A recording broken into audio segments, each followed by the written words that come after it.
ఏవి వెంకటేశ్వరరావు గారు ఆ రోజు ఒక ఇంటెలిజెన్స్ చీఫ్ గా ఉంటారు. స్పాన్ ఆఫ్ నో టైం, ఈ రోజు కానీ ఆ రోజు కానీ మీరు గమనిస్తే అర్ధగంట నిండులో ప్రెస్ మీట్ పెట్టారు ఎస్పీ ఎవరు డీజీపీ గారు ఈయన.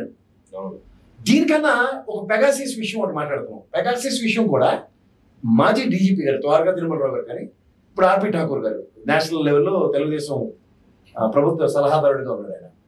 వీళ్ళిద్దరూ ఆయన అగ్రిగేట్ 3 times ఆయన పెగాసిస్ సంబంధించిన పరికరాల కొనుగోలుని రిజెక్ట్ చేశారు ఆ టెండర్లు.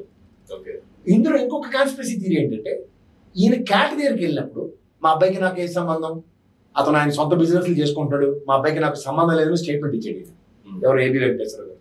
ఇవన్నీ మీరు క్రానికల్ ఆర్డర్లో పెడితే what way is concern towards Kodikathi scene.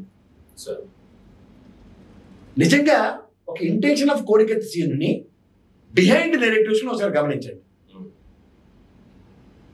ఆనాటి ఇంటెలిజెన్స్ ఈయన పోలీస్ ఏ ప్రాతిపదిక మీద ఎయిర్పోర్ట్లో పనిచేయడానికి వెసులుబాటు కల్పించబడింది, అప్పుడు కూడా ఇంటెలిజెన్స్ ఈయన.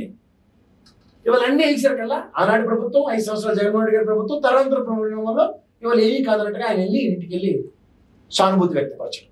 దీని మోటో, దీని మోడల్స్ ఆఫ్ ఆపరేటా ప్రజలు గ్రహించారు. అందుకని ఇంకెళ్ళి